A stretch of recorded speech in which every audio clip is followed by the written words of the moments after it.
Hello, my name is Satavia Lambert. I am 27 years old and I am making this video to bring light to abuse, whether it's mentally, physically, verbally, whether it's sexually, any kind of abuse there is out there. I know there are several videos and TV programs and so many other things out there that people are doing to bring awareness to abuse. But this is my own personal way to bring awareness to it, to show to many other young girls, younger than me, my age, and even older, that this isn't what you deserve. This isn't what you should have to go through or deal with, and it's not right. And so that you can see what can happen staying in a situation like this and not getting out. And I feel that I'm fortunate enough to be sitting here to be able to make this video, because it's been many times that I probably would not be sitting here to be able to make this video.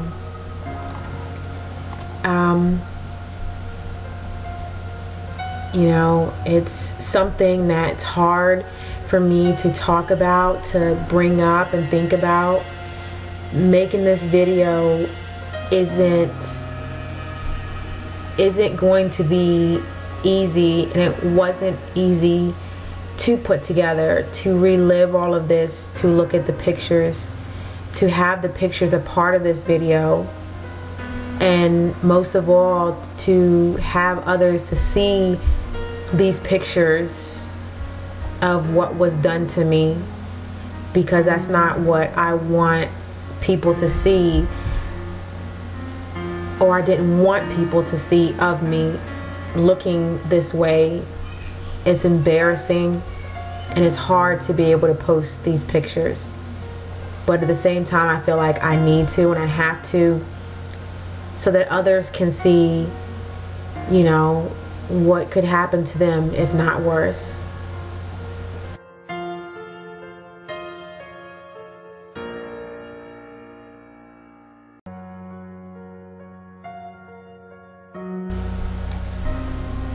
I am a mother of 2 children. I have a 7-year-old and I have a 10-month-old, and they're both girls. You know, I think that a lot of,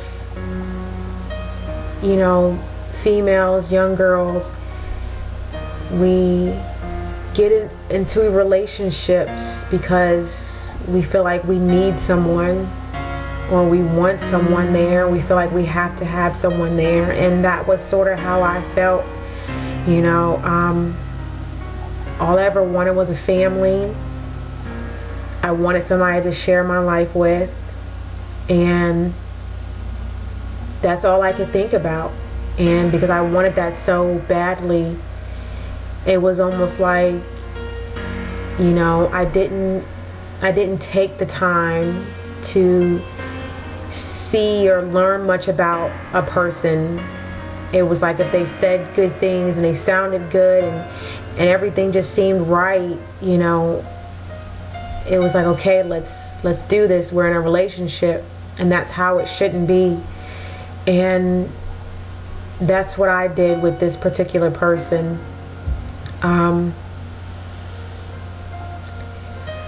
It's been a little over 2 years now since I had met this person, and you know, I guess one of the things that made me feel safe was that they had a friend that we both knew that we were mutual friends with, and that was a police officer.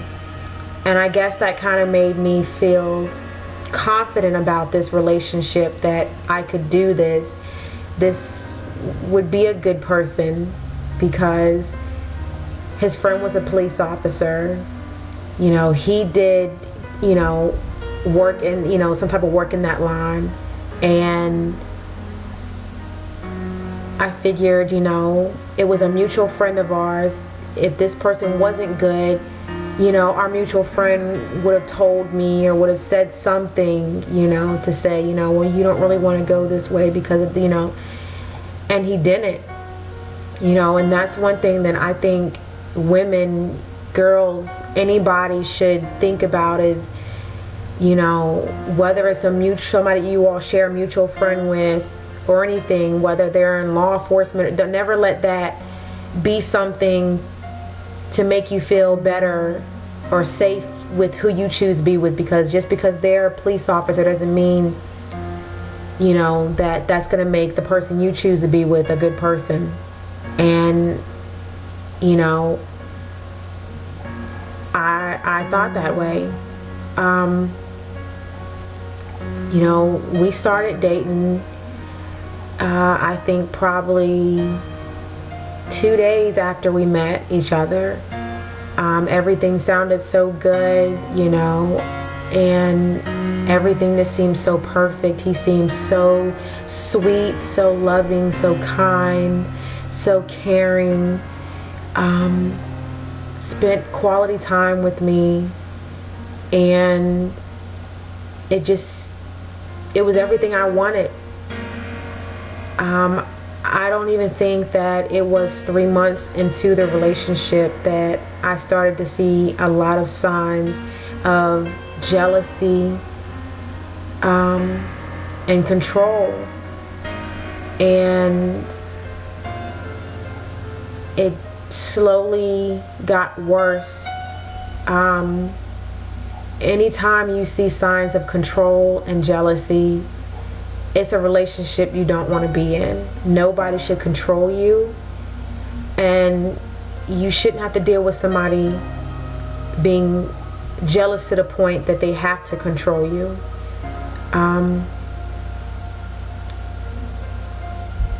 Even in the beginning, in 3 months, things had started to get ugly and violent. And it started off with small things where, and nothing's really small, because if it's a push, it's not small. It shouldn't be considered, you know, a brush on the shoulder or off the shoulder, you know. So, you know, it started off where, you know, my shirt was pulled and it was ripped off, you know, or, you know, it was kind of like a play fight where, you know, I'm pinned down, and, you know, even that wasn't and isn't right. You know, I had my things too. You know, I was a person, you know, who spoke my mind and would say what I think and how I felt. And he was a person who didn't like that. He liked control. He liked women to be submissive to him, and it was like he was above them, and he couldn't handle that. And it doesn't make it right just because a female, you know, stands up for herself or speaks up. You know, you're not wrong for speaking up or standing up for yourself. And he chooses to hit you or get angry. Don't let him make you feel like you were wrong because you shouldn't have said something. Nothing you say or do should cause a man to put his hands on you, nor a woman to put their hands on a man. And, you know, I will admit that there was times that he would get angry and he would want to leave, and I would stand in front of him because I didn't want him to leave. You know, I wanted to talk, you know, and he would say, well, because I stood in front of him and prevented him from leaving, you know, that's why he had to push me. That's why it got physical, you know. Again, don't let that or let him make that an excuse for why he had to hit you or why he had to push you. Because, not saying, you know, he has a free right to leave the home, and I should have respected that, but it wasn't harming him, it wasn't putting him in danger, I wasn't touching him, you know.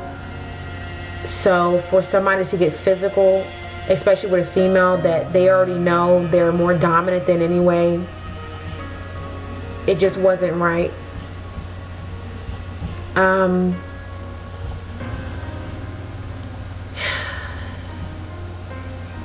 After that, time went on, and you know, I felt like things were getting better. I wanted things to get better, and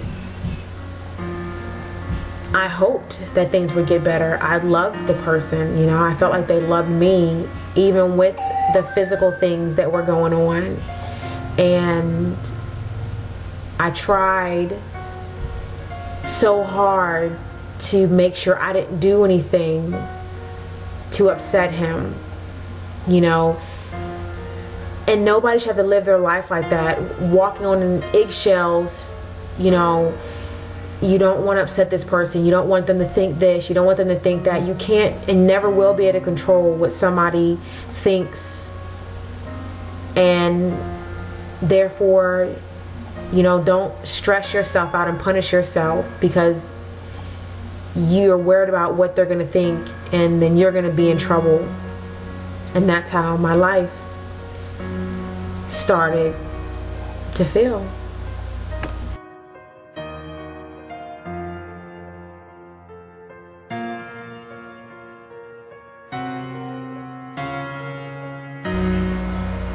There was another time when we had gotten into an argument, and we both still lived separately even though we were dating. And sometimes when we would get into arguments, the most that we would ever go would be one day without talking to each other. My particular significant other would always find as an excuse to say that we weren't together, we weren't dating, just because we didn't talk for a day, which some guys will use as an excuse to be able to go do something else with someone else. So this particular time, I had called him up. I wanted to talk. I'm not sure about what it was, and he didn't answer, and I called him back again. I think after the third time of him pushing, you know, the hang up button, ignore button, he accidentally hit the answer button, and I was pregnant during the time. And to me, this felt like the longest time in my life, and it was only 30 minutes. And I sat on the phone and heard him making out with someone else, and I was crushed. I was devastated. And I remember hanging the phone up, and he eventually called me back, and I didn't tell him that I knew. I just asked him, well, no, he went on to say that, you know, he was, you know, with his boys recording music, and you know, I'm just listening to him, so I know he wasn't, because I heard, you know, him on the phone.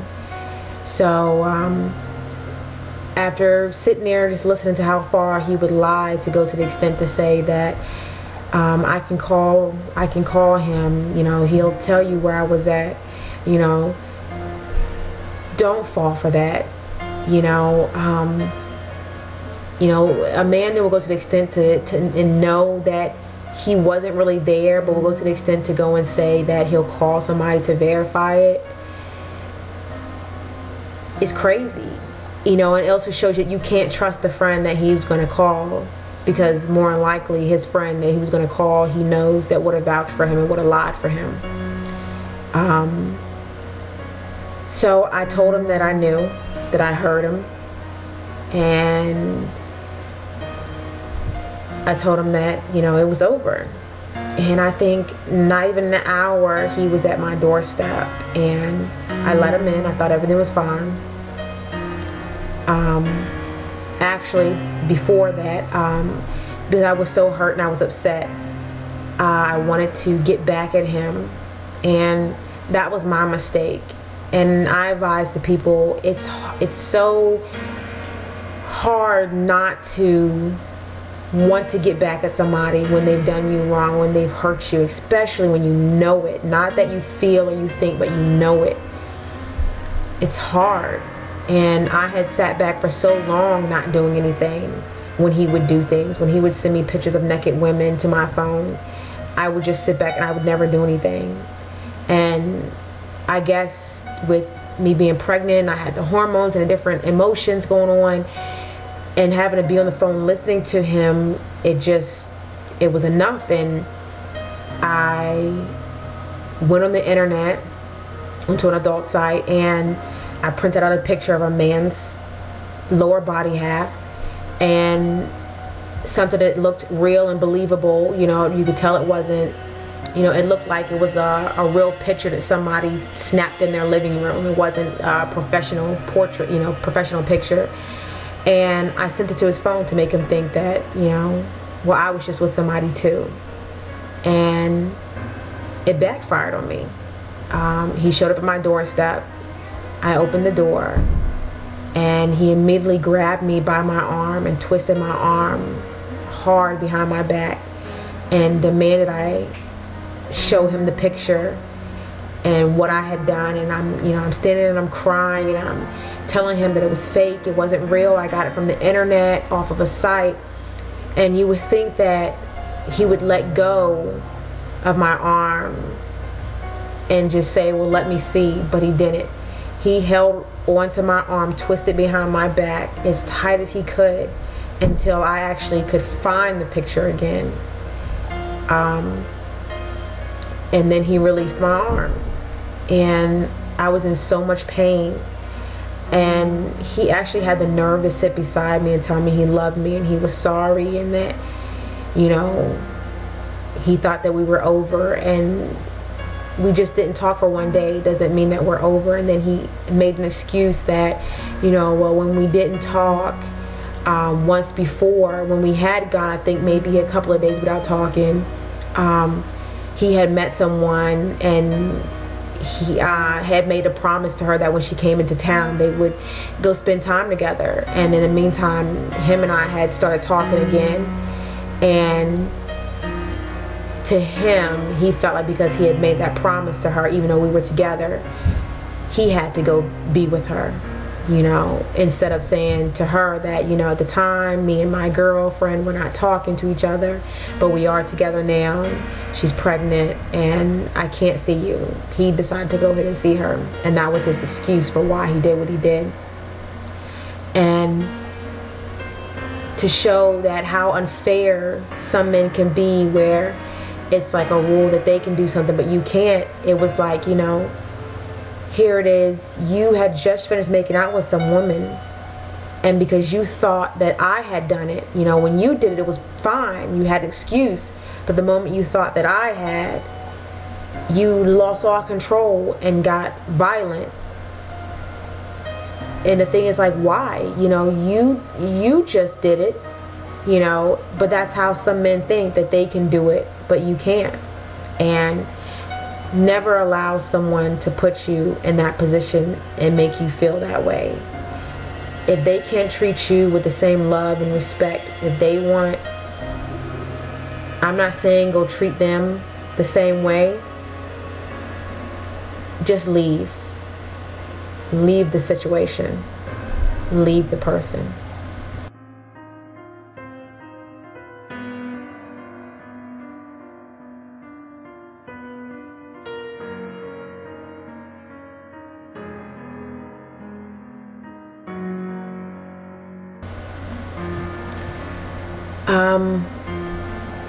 I think this was the third major time in our relationship where the cops had to get involved. I was over at his place, and it was a little tension going on there. We had gotten to a little, it was just more of a, I wouldn't even say a debate, but it was about the fact that, you know, my parents were coming over for dinner, and he said that he would shower once they got there. I told him, you know, that, you know, it made more sense that you would shower before they got there, so that you're there to spend time with your company. You know, you don't shower when your company's here, you know, because then you can't entertain them. But once again, he was the type of person where he felt like he was right. So, you know, I had a Facebook page, and so I had posted it on Facebook, just, you know, not saying it was our situation, just to, you know, get on people's opinion on what do you do? Do you shower before your company comes or after your company comes? And he felt like that I was talking to somebody else, and he stayed quiet until my parents were there. When my parents eventually left, he came to me and he told me that, oh, you know, I want to see your page, you're talking to somebody. At this point, I wasn't feeling too good, so I was laying down, and I had no problem showing him my page because I wasn't talking to anybody, but I just didn't want to get up at that time to do it because I was not feeling good, and I had told him that I would get up, but just not right now. And because I did not move when he wanted me to, he went upstairs, and he lived in a studio apartment, and he started throwing all of my belongings over his balcony, breaking my camera, which was another thing that went on from the beginning of our relationship. Is he would always damage my property. My laptop he broke, he took a hammer to. My camera he broke. Several cell phones of mine he broke, so that he could have that control. You know, he would get me a new phone under his account, that way he had access to it. He knew who I was calling, he knew who I was texting. He said that my phone was the devil. My laptop he broke so that I couldn't have communication through that. He couldn't control those things. He couldn't control or couldn't deal with not knowing if somebody was calling me or somebody was texting me, and he had to have that control. So, you know, never let somebody destroy your property.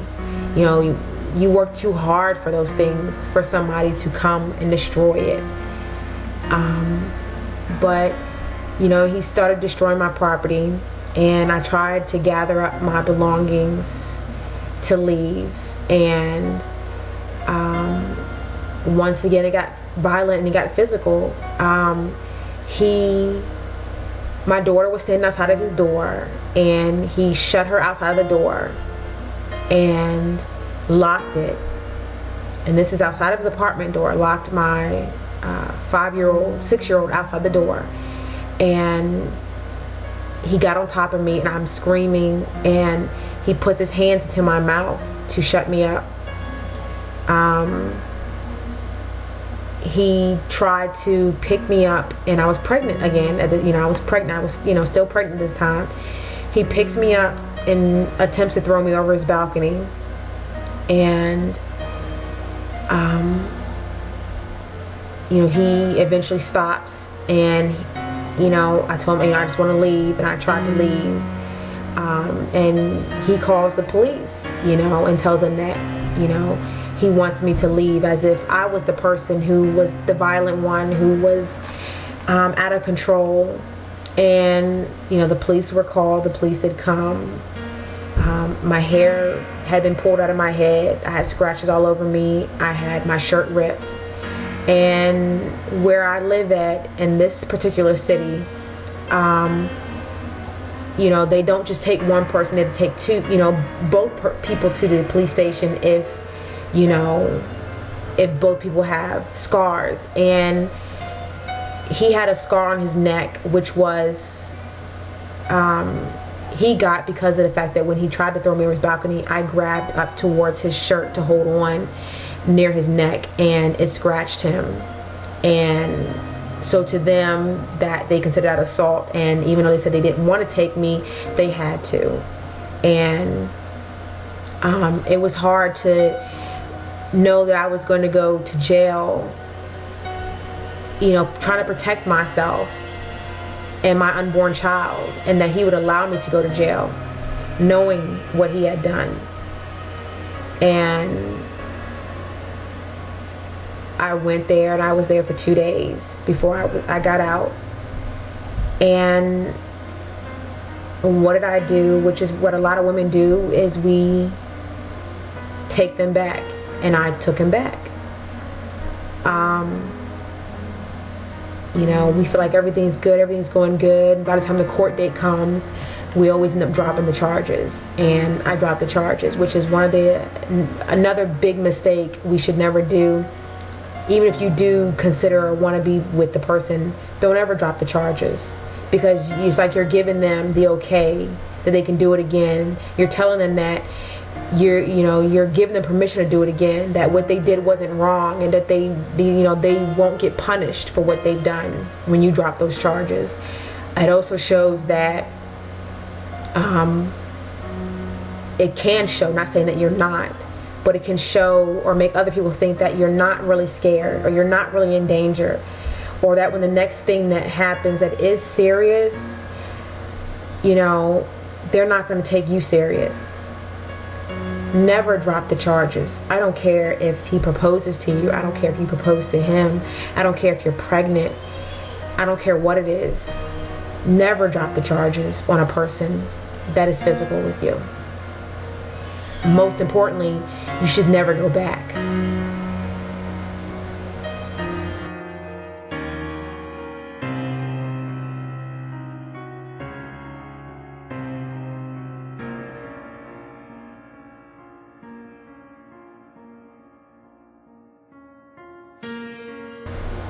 There was another time at his place that we got into an argument about another woman that he continued to want to claim that was just a friend that helped him with his business. But I always had these feelings that something just didn't make sense, something didn't add up. And I eventually started seeing little things. I found a card that she had made and wrote for him, and he tried to convince me that, she had made it up to make her boyfriend jealous, to make her boyfriend think that it was for him, But you got to think about it, when people tell you things, guys tell you things, you got to think about it. Does it make sense? They're not good at lying. And it just didn't make sense, If it was meant to make her boyfriend jealous, her boyfriend would have had the car, not you, And it was just too detailed with dates, when things happened, when she felt a certain way, to say that he would always be the man of her home. Pictures, So I had told him, I did not feel comfortable with the relationship, I just didn't want to deal with, I wasn't going to deal with another female being in the picture. That escalated to us arguing, he wanting to leave. I followed him out to his car, and I sat down in his driver's seat because I wanted to talk. Again, I've come to see that has always been the wrong thing to do. It's just best to let them leave. And women, we want to talk. We want them to stay and talk. And he wanted me out of his seat. So he grabbed my arm and he twisted my arm to get me to get out of his seat. And I swung back at him. And that made him very angry. And in a matter of seconds, he turned around and punched me right in the face.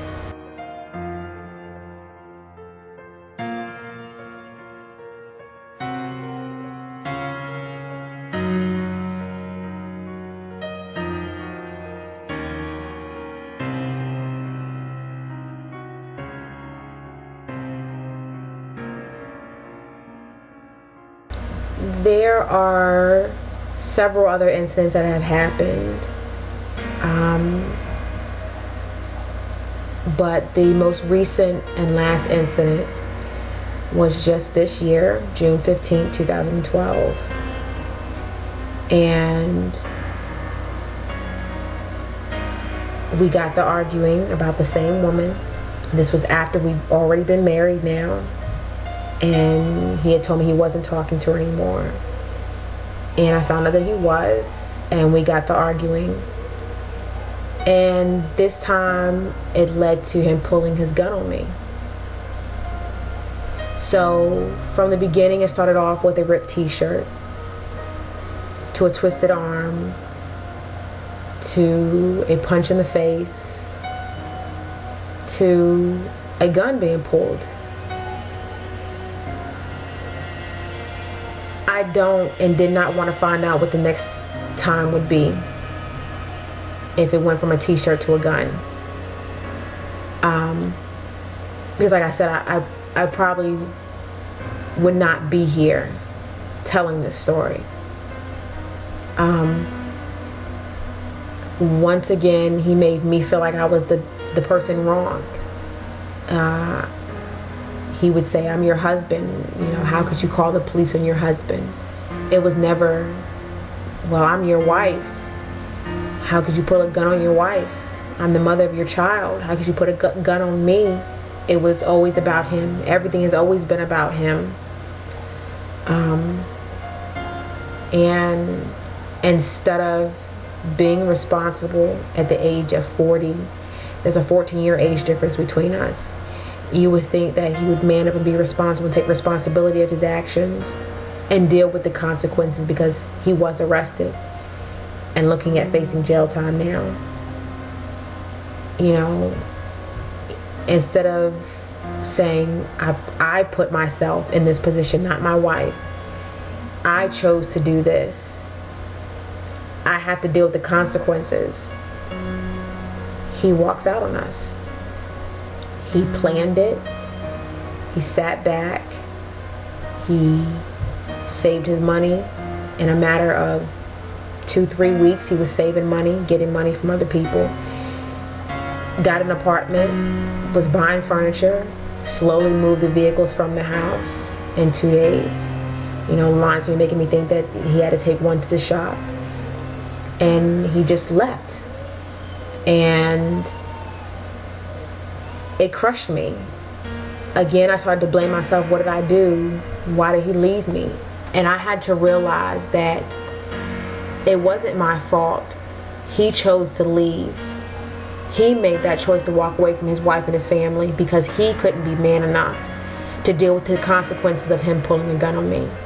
Don't ever make a man or allow a man to make you feel like you're wrong for his actions, or you feel guilty because of what he's having to go through now. It's not your fault. Don't allow him to make you feel like it is.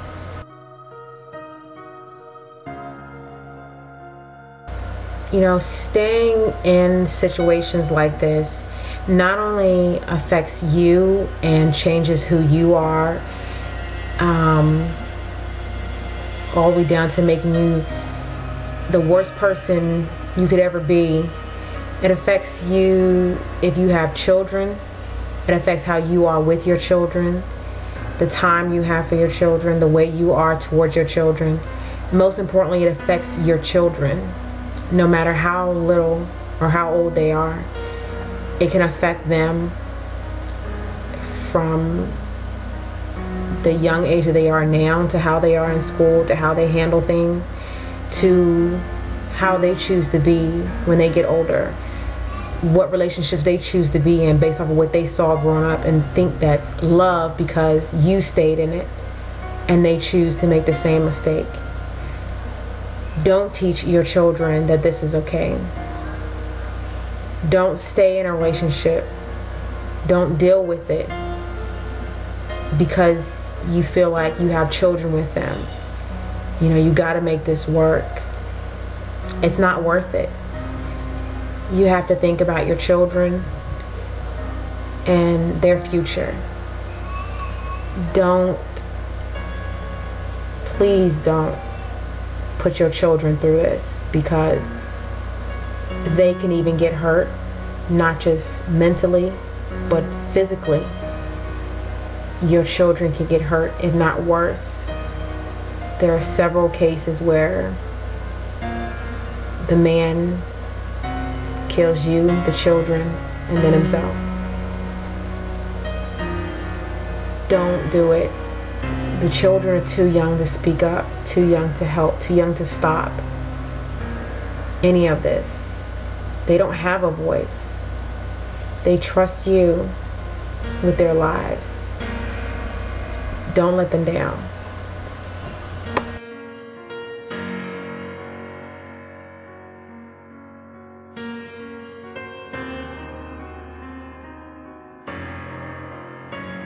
If you feel like you're in a situation where it's physical, sexually abuse, whatever it is, find a way out. Talk to someone. Tell people. Don't keep it to yourself. That's the worst thing you can do, because then nobody knows, nobody can help you.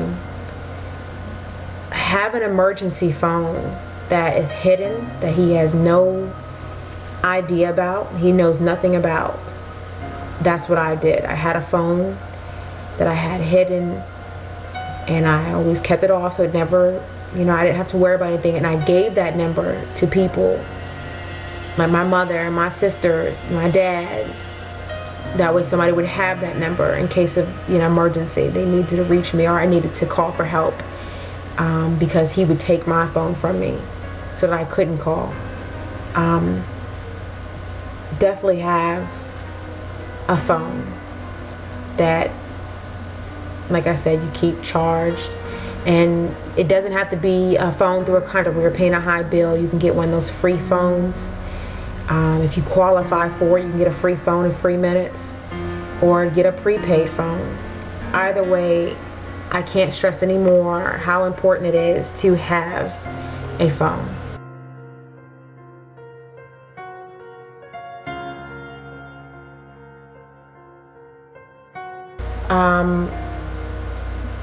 You know, one thing I will say is, you know, open your eyes and your ears and your mouth. Talk to people.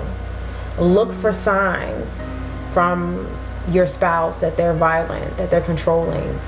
Open your ears to others who see it and you can't see it, and they're telling you, you know, don't have a deaf ear to those. You know, sometimes we don't like to hear other people say it, especially from our family. You know, we don't want to hear it. Don't close your ears to it. Most of the time they can see things that we can't see because we're so in love, or think that we're so in love with this person. You know, look for the signs of violence and anger that this person has. You know, it will only get worse. You know, the first chance you have at getting a protective order, get it. If one is issued to you, extend it. You know, because if you don't, it's so hard to get another one. In some states, here anyway, it's very hard to get another one. It's almost like they have to literally threaten you or physically hurt you again to get one. It's been so hard for me to get another protective order against him because I did not extend the one after he pulled the gun on me. And since then he's been very, you know, aggressive, threatening in certain ways of trying to take the home from us, or, you know, just certain things, and, you know, showing up at the home, and it's hard for me to get a protective order now to keep him away because they say that he hasn't harmed me physically, so they feel like, you know, I don't need one.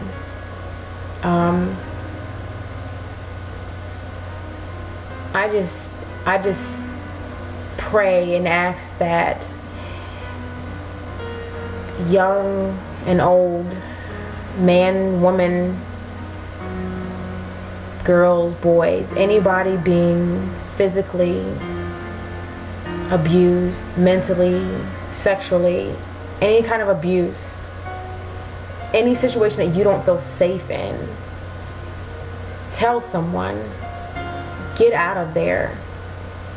You know, there are there's a 911 that everybody knows. There's several hotline numbers that you can contact, call, look up on the internet for all different types of resources and help to get out. There is so many programs out here to keep you safe and protect you.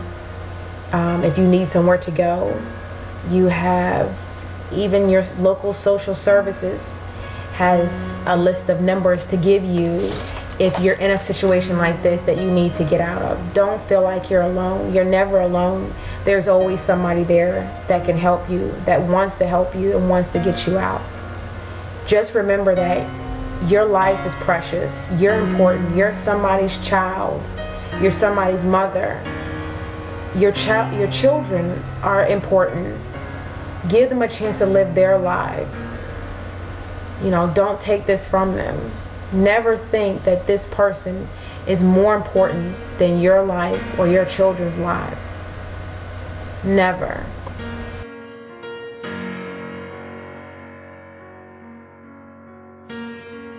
You know, it's hard when you feel alone and you have small children to take care of and you're going through so much. You feel like you're alone. You feel like you need this person. You feel like that you can't go on without this person. That's how it is for me sometimes. You know, and I have to tell myself that I deserve better. You know, I didn't deserve any of those things. My children didn't deserve any of those things. I have to tell myself every day, since he's been gone now for almost a little over a month, so it's still all fresh for me that I'm still dealing with, that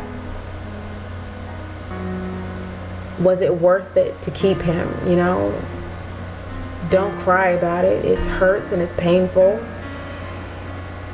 but is it worth having him here and having to live in fear, having to wonder, are you going to wake up the next day? Your children being scared. It's not.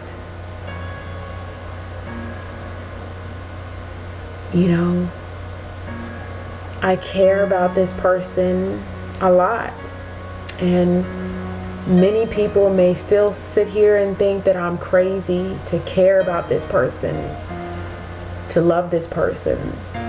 I feel crazy to sit here and say I care and love this person, even after all of this. But I'd be lying if I said I didn't.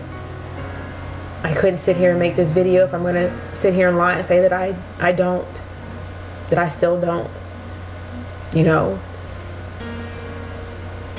we've only been married for almost 3 months. He's my husband, the father of my children. It doesn't one bit excuse what he has done. And I tell myself that to help myself deal with this situation, I tell myself that it's going to get better. And I try to keep myself busy with the children. And you have to keep yourself busy, or you're going to go crazy. You're going to go back to him because you're going to feel like you need him.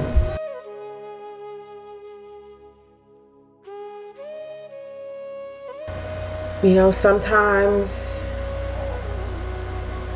I sit here and I still tell myself, what if, you know, but you can't, you know, I can't risk taking that chance on a what if. I might not have another chance, you know, I might not be here to take care of my children. My children might not have a mother. Worse, my children may not ever get to see another day.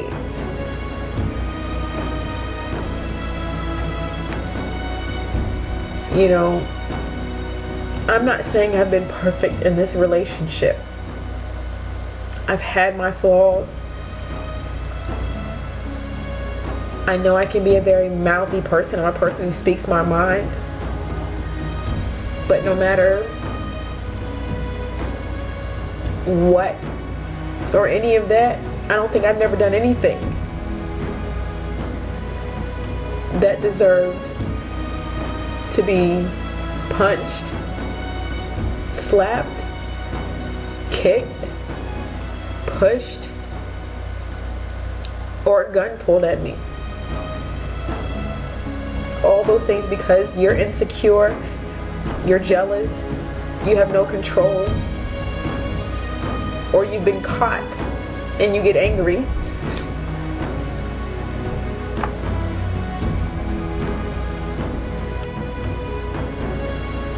You know, I'm still working through this and hoping that every day gets easier.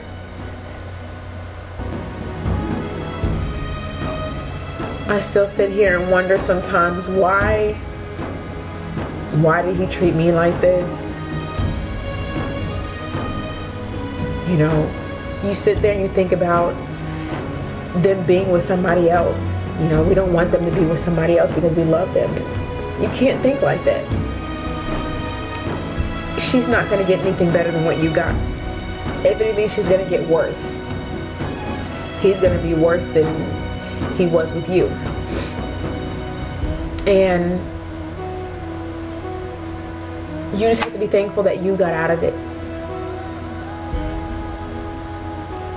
You got to be thankful that you're here to see another day.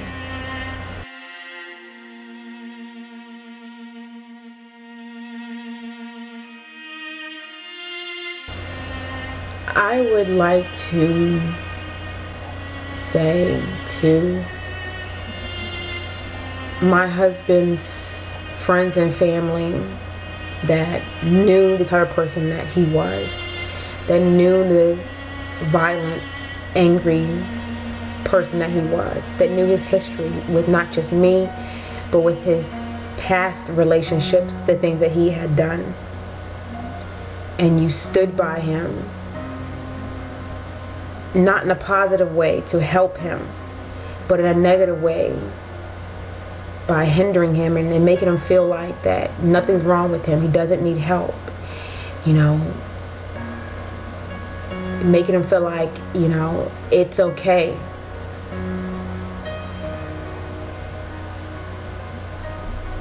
I don't see how you live with yourself knowing the type of person that he is, and to continue to protect him, and you know that he's a violent and angry person, to make me feel like I'm wrong and I'm bad just because he's your family. I don't see how you live with yourself. To my husband,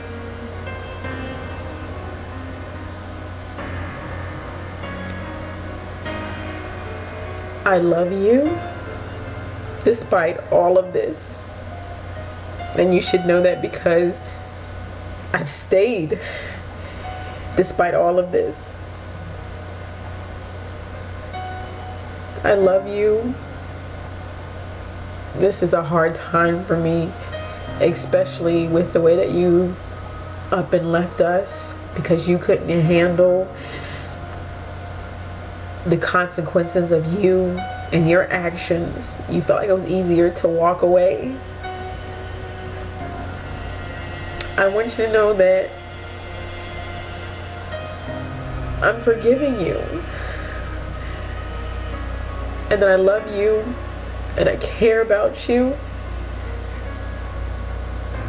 and I wish it so bad that you would get some type of help. One thing that I didn't get to mention earlier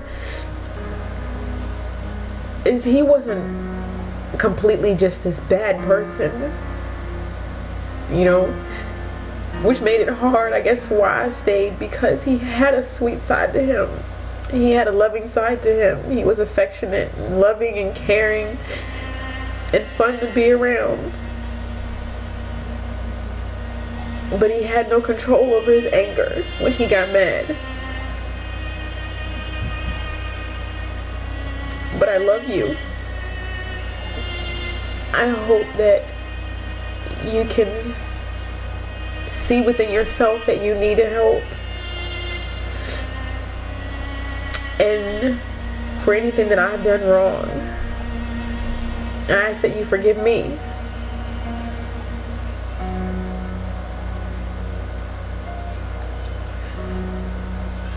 I hope that we both learn from this.